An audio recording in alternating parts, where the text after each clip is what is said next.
నమస్కారం. ఘంటారావానికి స్వాగతం. ముందుగా ప్రధాన అంశాలు. తణుకులో స్వర్ణాంధ్ర స్వచ్ఛ దివస్ లో పాల్గొన్న సీఎం. కూరగాయల వ్యర్థాల నుంచి ఎరువుల తయారీపై అవగాహన.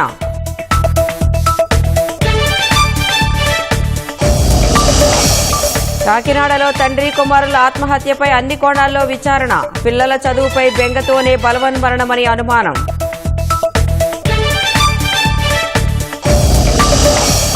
ఉత్తమ పార్లమెంటేరియన్ తరహాలో ఉత్తమ లెజిస్లేటర్కు అవార్డు. సూత్రప్రాయంగా అంగీకరించిన స్పీకర్ సీఎం చంద్రబాబు.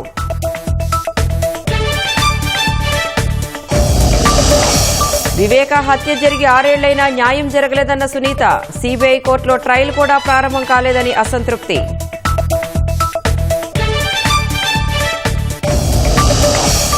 కాల్పుల విరమణ చర్చలు జరుగుతుండగా పుతిన్ కీలక వ్యాఖ్యలు. కర్స్క్ను వీడి లొంగిపోవాలని ఉక్రెయిన్ సేనలను హెచ్చరిక.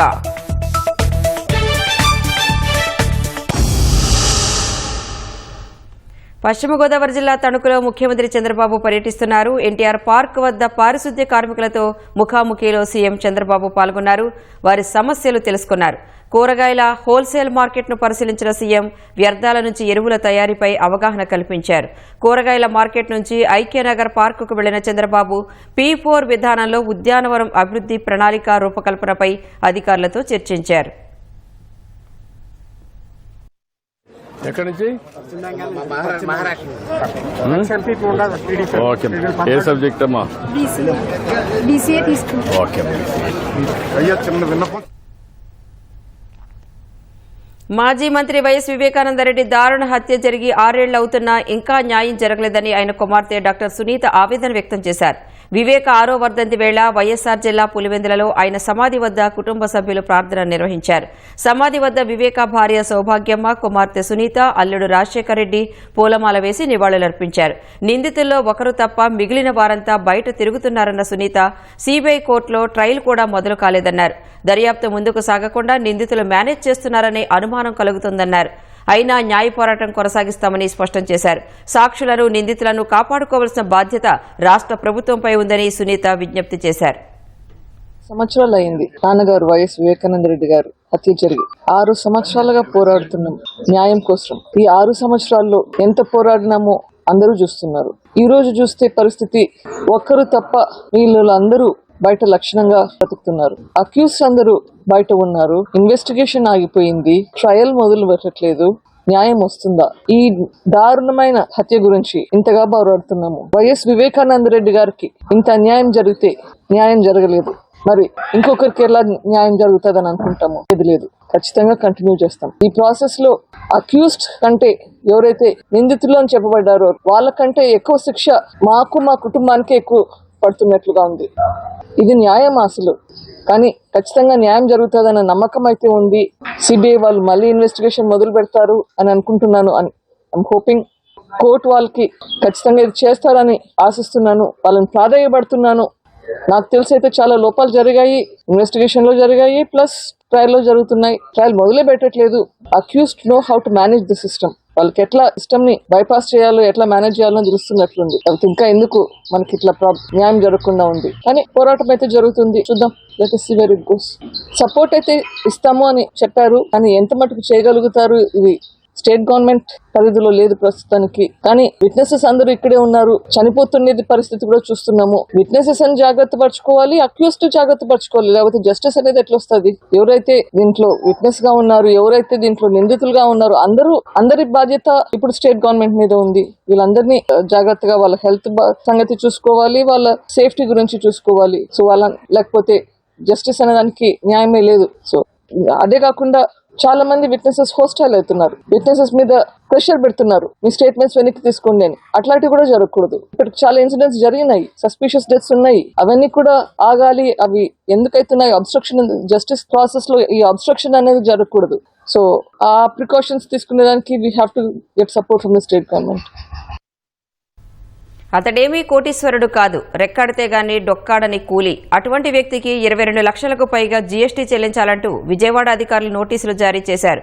22,86,014 రూపాయలు చెల్లించాలని నోటీసుల్లో పేర్కొన్నారు. భద్రాద్రి కొత్తగూడెం జిల్లా చంద్రుగొండకు చెందిన జానపాటి వెంకటేశ్వర్లకు విజయవాడ కమర్షియల్ ట్యాక్స్ కార్యాలయం అసిస్టెంట్ కమిషనర్ ఈ నోటీసులు జారీ చేశారు. 2022లో భాగ్యలక్ష్మి ఎంటర్ప్రైజెస్ పేరిట 1 కోటి మేర గ్రానైట్ వ్యాపారం చేశారని, అందుకు సంబంధించిన జీఎస్టీ చెల్లించలేదని నోటీసులో ప్రస్తావించారు. ఈ నెల 4న నోటీసు అందుకున్న వెంకటేశ్వర్లు విజయవాడలోని సదరు చిరునామాకు వెళ్లగా అక్కడ భాగ్యలక్ష్మి ఎంటర్ప్రైజెస్ పేరిట ఎటువంటి కార్యాలయం లేనట్లు తెలిసింది. తనకు తెలియకుండా వ్యాపార లైసెన్స్ ఎలా వచ్చిందో అర్థం కాలేదని సదరు వ్యక్తి వాపోయారు. 2022లో తనకు పాన్ కార్డు లేదని 6 మాసాల కిందట దరఖాస్తు చేసుకున్నానని చెప్పారు. వెంకటేశ్వర్లకు తెలియకుండా అతడి ఆధార్ కార్డు ద్వారా పాన్ కార్డు పొంది 2022లో గుర్తు తెలియని వ్యక్తులు గ్రానైట్ వ్యాపారం చేసినట్లు తెలుస్తోంది. చంద్రగొండలో కూలీ పనులు చేసుకుంటూ జీవనం సాగిస్తున్న తనకు జీఎస్టీ నోటీసు రావటమేంటని బాధితుడు లబోదిబోమంటున్నాడు. పార్లమెంట్లో ఉత్తమ పార్లమెంటేరియన్ అవార్డును ఎంపీలకు ఇచ్చినట్లే రాష్ట్రంలోనూ ఉత్తమ లెజిస్లేటర్ను ఏటా ఎంపిక చేసి అవార్డు ఇచ్చేందుకు ప్రాథమికంగా అడుగులు పడ్డాయి. ప్రస్తుత బడ్జెట్ సమావేశాల నుంచే సభ్యుల పనితీరు, ప్రవర్తనపై విశ్లేషణ ప్రారంభించనున్నారు. ఈ బడ్జెట్ సమావేశాల నుంచి వచ్చే ఏడాది బడ్జెట్ సమావేశాల వరకు సభలో సభ్యుల పనితీరును విశ్లేషించి ఉత్తమ సభ్యుడిని ఎంపిక చేసే అవకాశం ఉంది. ఇదే తరహాలో తరువాతి సంవత్సరాల్లో ఈ విధానాన్ని అమలు చేయనున్నారు. సీఎం చంద్రబాబు ఇటీవల అసెంబ్లీలో స్పీకర్ కార్యాలయానికి వెళ్లి శాసనసభాపతి చింతకాయల అయ్యన్న పాత్రుడితో భేటీ అయ్యారు. వివిధ అంశాలు వారి మధ్య ప్రస్తావనకు వచ్చినప్పుడు దాదాపు 40 ఏళ్ల కిందట వారు శాసనసభ్యులుగా అసెంబ్లీలోకి ప్రవేశించినప్పుడు అప్పట్లో పరిస్థితులు ఎలా ఉండేవి, సభలో సభ్యులు పరస్పరం ఎలా గౌరవాన్ని ఇచ్చిపుచ్చుకునేవారు, సభా సాంప్రదాయాలకు ఎలా విలువిచ్చేవారు, ఆహ్లాదకర వాతావరణంలో చర్చలు ఎలా ఫలవంతంగా జరిగేవి వంటి వాటిని గుర్తు చేసుకున్నారు. ప్రస్తుతం సభలో చర్చల్లో ఇంకా నాణ్యత పెరగాలని, సభ్యుల మధ్య ఆరోగ్యకర పోటీ పెరగాలని, ప్రశ్నోత్తరాలు, సభలో వివిధ అంశాలపై జరిగే చర్చల్లో సభ్యుల భాగస్వామ్యం పెంచాలన్న చర్చ సాగింది. తద్వారా సభ ప్రజావాణి వేదికగా నిలబడాలి. వీటన్నింటితో పాటు అసెంబ్లీకి గత వైభవాన్ని తీసుకురావడానికి ఏమేమి చేయొచ్చు అని వారి మధ్య చర్చ జరిగింది. అందులో భాగంగానే ఉత్తమ లెజిస్లేటర్ అవార్డు ఇస్తే బాగుంటుందని భావించి దాన్ని అమల్లోకి తీసుకురావడానికి సూత్రప్రాయంగా ఇద్దరూ అంగీకరించారు.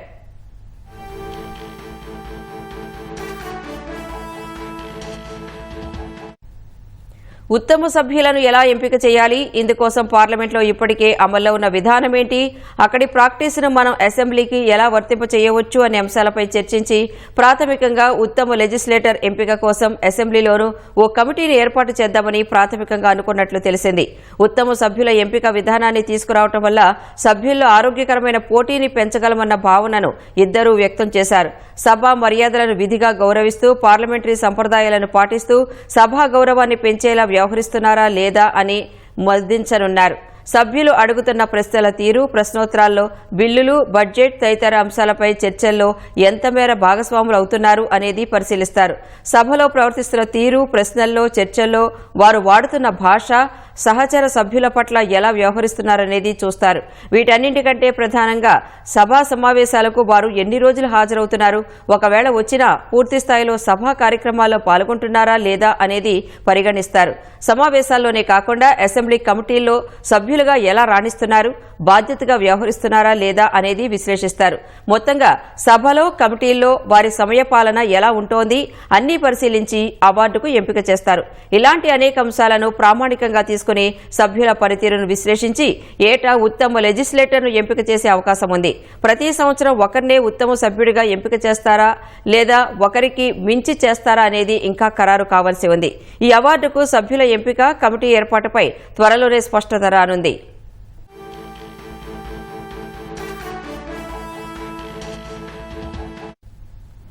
పార్లమెంట్లో ఇండియన్ పార్లమెంటరీ గ్రూప్ ఉత్తమ పార్లమెంటేరియన్లను ఎంపిక చేస్తోంది. అదే తరహాలో ఏపీ అసెంబ్లీలో సభ్యుల పనితీరును విశ్లేషించేందుకు ప్రత్యేకంగా కమిటీని ఏర్పాటు చేయనున్నారు. స్పీకర్ చైర్మన్గా వ్యవహరించనున్నారు. పార్లమెంటు సంప్రదాయాలపై అవగాహన ఉన్న అనుభవజ్ఞులైన ప్రస్తుత లేదా మాజీ సీనియర్ సభ్యుడు, ఇలాంటి అనుభవమే ఉన్న సీనియర్ పాత్రికేయుడు లేదా రాజకీయ విశ్లేషకుడు కమిటీలో సభ్యులుగా నియమించడంపై చర్చ జరుగుతోంది. ఈ కమిటీ కూర్పు ప్రస్తుతానికి తుది రూపు దాల్చలేదు. గుంటూరు జిల్లా తుళ్లూరు మండలం వెంకటపాలెంలో జరుగుతున్న శ్రీనివాస కళ్యాణంలో రాజధాని మహిళలు వాలంటీర్లుగా సేవలందిస్తున్నారు. తిరుమల తిరుపతి దేవస్థానం ఆలయ ప్రాంగణంలో కార్యక్రమాన్ని చేపట్టారు. కళ్యాణానికి హాజరయ్యే భక్తులకు ప్రసాదాలు అందించడం, ఇతర సామాగ్రి ప్యాకింగ్ చేసే బాధ్యతలు వారు తీసుకున్నారు. సుమారు 29 గ్రామాలకు చెందిన మహిళలు ప్రసాదం ప్యాకింగ్లో ఉత్సాహంగా పాల్గొన్నారు. పసుపు, కుంకుమ, నెయ్యి ప్రసాదం ప్యాకింగ్ చేసి అందించనున్నారు. అమరావతి ఉద్యమం పేరిట రాజధానిని కాపాడిన మహిళల కోసం టీటీడీ వారు శ్రీనివాస కళ్యాణం చేపట్టారు. శ్రీనివాస కళ్యాణానికి అమరావతి రైతులకు టీటీడీ తరపున ప్రత్యేక ఆహ్వానాలు అందాయి. త్వరలో రాజధాని అమరావతి పునర్నిర్మాణ పనులు మొదలవుతుండటంతో ఎలాంటి విఘ్నాలు కలగకుండా శ్రీనివాస కళ్యాణం చేపట్టారు. ముందుగా ఈ దేవదేవుని కళ్యాణం మా అమరావతి నగరంలో చాలా గొప్పగా కళ్యాణం జరిపించబోతున్నటువంటి గత 5 సంవత్సరాలుగా రాజధాని అనే అమరావతిని పాడుపెట్టాడు.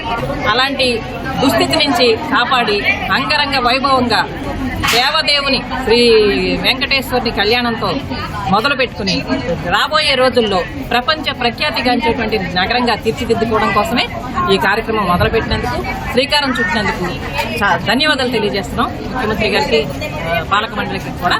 దాదాపుగా 30,000 మంది ఇక్కడ కళ్యాణం జరుపుటకు ఇక్కడ సన్నాహాలు జరుగుతున్నాయి. ఇదంతా ప్రసాదం ప్యాకింగ్ వారికి అందజేయడానికి జరుగుతుందండి.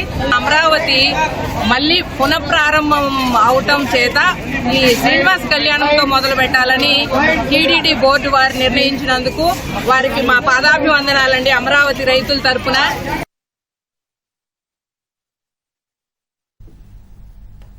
వైసీపీని గెలిపిస్తే సహకార చక్కెర కర్మాగారాలను ఆధునీకరిస్తామని, రైతులకు అండగా ఉంటామని పాదయాత్రలో ఉత్తరాంధ్ర ప్రజలకు జగన్ హామీ ఇచ్చారు. కానీ గద్దెనెక్కాక ఆ మాటను గాలి కుదిలేశారు. రైతుల ఆశల్ని ఆవిరి చేశారు. విజయనగరం జిల్లాలోని భీమసింగి చక్కెర కర్మాగారం మూతపడేలా చేసి ప్రత్యక్షంగా పరోక్షంగా వందలాది కార్మికులను రోడ్డున పడేశారు. కూటమి ప్రభుత్వం వచ్చాక రైతులు, కార్మికుల మోముల్లో కొత్త ఆశలు చిగురించాయి. మంత్రి కొండపల్లి శ్రీనివాస్ తమకు ఇచ్చిన హామీని నెరవేరుస్తారని ఎదురుచూస్తున్నారు. విజయనగరం జిల్లాలోని ఏకైక సహకార చక్కెర కర్మాగారం Vijayarama Gajapathi cooperative sugars limited. Bhimasingi చక్కెర కర్మాగారంగా పిలుచుకునే ఈ ఫ్యాక్టరీ రాష్ట్రంలోనే పేరుగాంచింది. 4.5 దశాబ్దాల పాటు రైతులకు సేవలందించింది. యంత్రాలు తరచూ మొరాయిస్తూ ఉండటంతో ఫ్యాక్టరీ పునర్వ్యవస్థీకరణకు 2020లో నిపుణుల కమిటీతో పాటు 3 మంత్రుల బృందాన్ని వైసీపీ ప్రభుత్వం ఏర్పాటు చేసింది. 2020 ఆగస్టులో కర్మాగారం స్థితిగతులను, ఆయా విభాగాల పనితీరును వారు పరిశీలించారు. యంత్రాలతో పాటు కర్మాగారం ఆధునీకీకరణకు 25 కోట్ల రూపాయల అంచనాలతో ప్రతిపాదనలు సిద్ధం చేసి ప్రభుత్వానికి సమర్పించారు. కానీ ఆధునీకీకరణ జరగకపోగా 2021లో క్రషింగ్ సీజన్ నుంచి కర్మాగారాన్ని మూసివేశారు.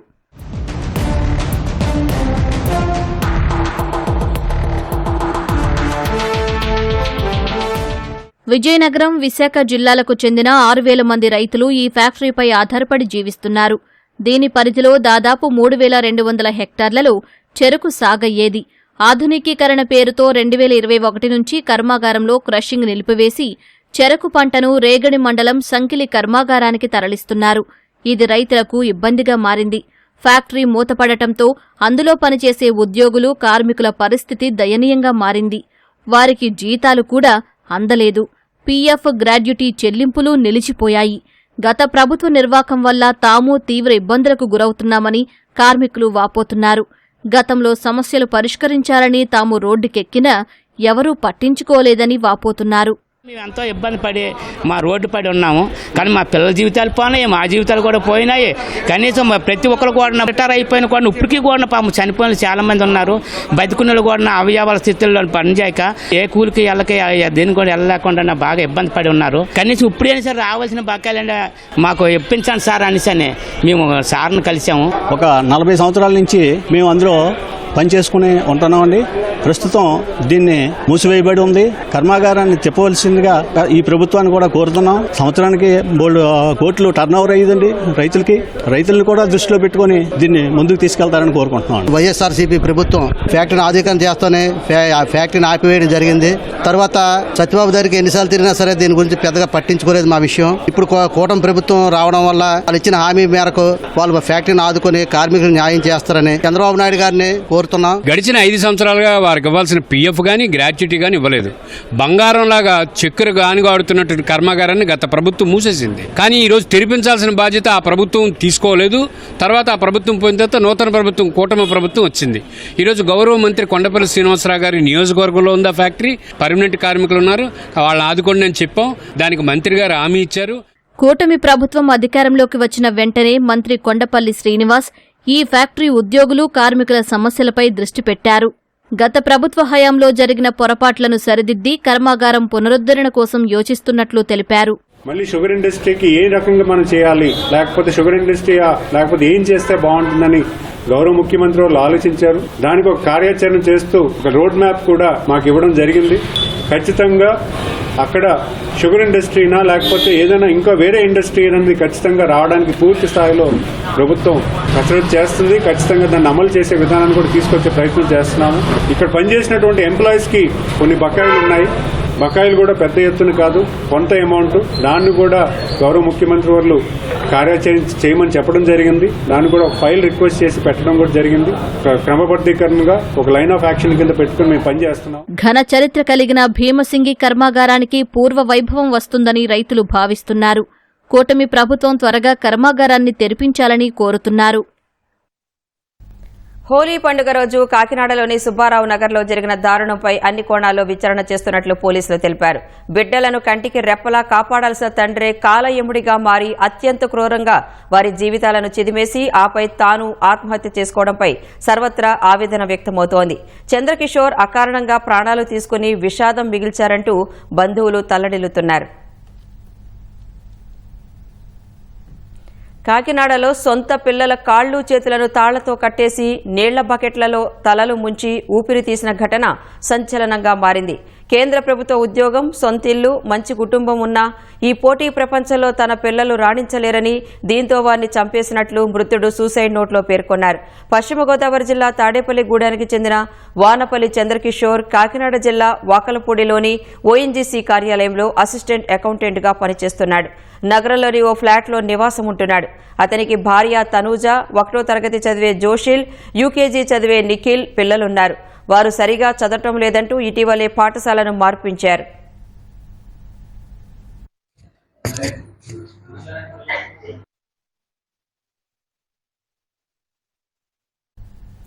హోలీ సందర్భంగా చంద్రకిషోర్ శుక్రవారం భార్య, పిల్లల్ని తీసుకుని తమ ఆఫీసులో వేడుకలకు వెళ్లాడు. అక్కడే ఉండాలని, పిల్లలకు యూనిఫామ్ కొలతలు తీయించడానికి టైలర్ వద్దకు తీసుకువెళ్తున్నానని, 10 నిమిషాల్లో వస్తానని భార్యను అక్కడే ఉండమని చెప్పి వెళ్లాడు.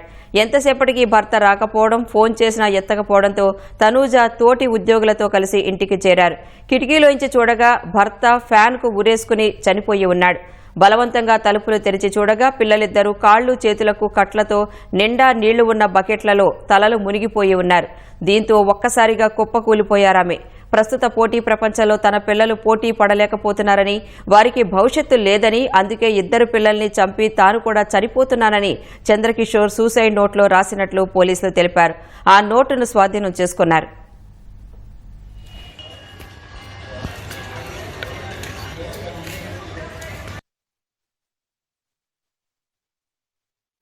తన బావ ఇలా చేస్తారని ఎవరూ ఊహించలేదన్న చంద్రకిషోర్ బావమరిది ఆత్మన్యూనతతోనే ఈ విధంగా చేసి ఉండొచ్చన్న అనుమానాన్ని వ్యక్తం చేశారు. మా బావగారండి, ఈయన ఎంకామ్ చదువుకొని ఎంబీఏ చేసి ఓఎన్జీసీలో జాబ్ వచ్చిందండి. తర్వాత 7 years అయింది మా సిస్టర్ మ్యారేజ్ చేసుకుని. వీరికి 2 బాబులండి. బాబుకు 4 years, బాబుకు 6 years. కారణం లేదండి, అసలు చదువులు పిల్లల్ని చదివించలేకపోతున్నాను. ఇప్పుడే స్కూల్ మార్చారు రీసెంట్ గానే.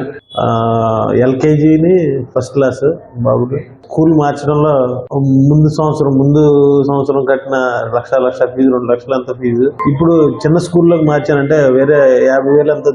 చిన్న స్కూల్ అంటే చిన్న స్కూల్ కూడా కాదు, 50,000 స్కూల్లోకి మార్చారని ఆయనే నేను తగ్గిపోయాను, నేను పిల్లల్ని చదివించలేనేమో, పిల్లల్ని ఏమి భవిష్యత్తులో ముందు తీసుకెళ్ళలేమో అన్న భయం, బాధ పెట్టేసుకొని మాతో ఎవరితోని కూడా కొంచెం కూడా చెప్పలేదండి. మా వైపు చాలా మంది బంధువులు ఉన్నారు, వాళ్ళ వైపు చాలా మంది బంధువులు ఉన్నారు. ఎవరికి చెప్పినా సలహా ఇస్తారు. వాళ్ళ ఫ్రెండ్స్ ఉన్నారు. ఆయనే ఫీల్ అయిపోయి ఆత్మన్యూనతాభావం మరి ఏముంది తెలియదండి. అంత పిల్లల్ని తీసుకొచ్చేసి పిల్లల్ని ఇచ్చేసి ఆయన కూడా ఆత్మహత్య చేసుకున్నారు. ఆ టైంలో మా సిస్టర్ని తీసుకెళ్లి ఓఎన్జీసీలో హోలీ వేడుకల్లో అక్కడ వదిలేసి యూనిఫామ్ ఏదో తీసుకొస్తాను కుట్టిస్తాను పిల్లలకి అని ఆ అమ్మాయిని మభ్య పెట్టి దగ్గర రాకుండా చేసి ఆ హోలీ వేడుకల్లో ఓఎన్జీసీ హోలీ వేడుకల్లో అమ్మాయిని వదిలేసి అక్కడి నుంచి ఇంటికి తీసుకొచ్చారండి. ఇక్కడికి వచ్చిన తర్వాత ఈ సీసీ కెమెరాలో కూడా రికార్డ్ అయింది. 9:30, 10 ఆ టైంలో ఇంట్లోకి వెళ్ళినట్టుగా సిఏ ఇక్కడ కానిస్టేబుల్ గారు అది మాకు చెప్పారు. ఆయన్ని సీసీ కెమెరా ఫుటేజ్ అది ఉంది, సూసైడ్ లెటర్ అది కూడా రాశారు. ఆ లెటర్లో కూడా నా భార్య అంటే నాకు ఇష్టం అని, తర్వాత నా పిల్లలని నేను చదివించుకోలేకపోతున్నానని, ఇలాంటివన్నీ అసలు రీజన్ లేని దానికి ఆయన ఆత్మహత్య చేసుకున్నారండి. ఇలా చేసుకున్నందుకు ఇరువైపుల కుటుంబాలు చాలా బాధపడుతున్నారు. ఇంత బాధని ఆయన మిగిల్చి ఆయన చాలా మంచి వ్యక్తి అండి. ఆయన అంత మంచి వ్యక్తి ఎవరు ఉండరు. ప్రతి ఒక్కరికి ధైర్యం చెప్పి మనిషి ఆయన ఇలా చేసుకున్నాడంటే ఇరు కుటుంబాల వాళ్ళు ఎవరు కూడా నమ్మశక్యంగా లేదండి. అలాగని వేరే సోర్స్ కూడా లేదు, వేరే ఆధారం కానీ వేరే ఏమీ లేదండి. వీళ్ళు ఆయన ఎందుకు ఇలా చేశారని మేము కూడా చాలా మదన పడిపోతున్నాం. ఆయన క్లియర్గా లెటర్లో రాసి ఇలాగని పెట్టారండి.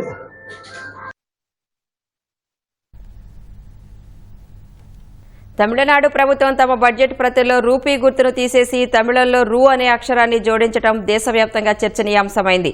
అయితే రాష్ట్ర ప్రభుత్వాలు తమ ఇష్టానుసారం దేశ అధికార కరెన్సీ గుర్తును మార్చవచ్చా అని పలువురు సందేహం వ్యక్తం చేస్తున్నారు. ఇంతకు రూపీ గుర్తును ఎవరు రూపొందించారు? కేంద్ర ప్రభుత్వం దాన్ని ఎప్పుడు అమల్లోకి తీసుకొచ్చిందో ఈ కథనంలో తెలుసుకుందాం. రూపాయిని సూచించడానికి ఓ చిహ్నం కావాలంటూ 2009 మార్చి 5న కేంద్ర ప్రభుత్వం ఓ పోటీని నిర్వహించింది. దేశ సంస్కృతి సంప్రదాయాలను ప్రతిబింబించేలా డిజైన్ ఉండాలని పేర్కొంది. ఈ పోటీకి దేశవ్యాప్తంగా 3,331 దరఖాస్తులొచ్చాయి. పోటీ అనంతరం 5 సింబల్స్ ను అధికారులు షార్ట్ లిస్ట్ చేశారు. ఉదయ్ కుమార్ రూపొందించిన రూపీ గుర్తు విజేతగా నిలిచినట్లు 2010 జులైలో ఆర్థిక శాఖ ప్రకటించింది. ఈయన తమిళనాడుకు చెందిన డిఎంకే మాజీ ఎమ్మెల్యే కుమారుడు. కేంద్ర ప్రభుత్వం రూపొందించిన గుర్తును రాష్ట్ర ప్రభుత్వాలు మార్చలేవని ఆర్థికవేత్త ప్రొఫెసర్ సంజయ్ కుమార్ అన్నారు. ఏ దేశ కరెన్సీ అయినా ఆ దేశ సార్వభౌమాధికారం, ఆర్థిక సమగ్రతకు సంబంధించిందని చెప్పారు. రూపీ గుర్తును మార్చాలంటే పార్లమెంటు ఆమోదం ద్వారా చేయాల్సి ఉంటుందని ఆయన వెల్లడించారు. Rupee did not have any symbol till 2010. The government then actually organized a competition amongst the citizens of India to design a symbol. And the person whose symbol was accepted by everyone was a Tamilian only. He came from the south only, and it was the central government which had done this process for designing this symbol. Devanagari లిపిలోని రా ఆంగ్ల అక్షరంలోని are అక్షరాన్ని మిళితం చేసి rupee symbol ను ఉదయ్ కుమార్ రూపొందించారు. పైనున్న 2 అడ్డగీతలు మన జాతీయ పతాకాన్ని, సమానత్వాన్ని సూచిస్తాయి. 2010 జూలై 15 నుంచి కేంద్ర ప్రభుత్వం ఈ గుర్తును అధికారికంగా వినియోగిస్తోంది. అప్పటి నుంచి నాణేలు, కరెన్సీ నోట్లతో పాటు పోస్టల్ స్టాంపులు, బ్యాంకు చెక్కుల్లోనూ రూపీ గుర్తును వినియోగిస్తున్నారు. And during the competition, they had certain guidelines that to be followed. So one of the criteria was that the symbol should reflect our Indian culture and tradition. So I tried to focus on that and try to create something which is of an Indian identity. So I used the Devanagari script and also capital letter R. I tried to blend them together to create something which is of a universal identity. So designing it, so the 2 lines also kind of represent symbolically our national flag, the tricolor flag, where you have the tri-colors, where the in between spaces is a white color. Rupee గుర్తు రాకముందు RS లేదా INR పేరుతో కేంద్ర ప్రభుత్వం అంతర్జాతీయ లావాదేవీలు జరిపేది.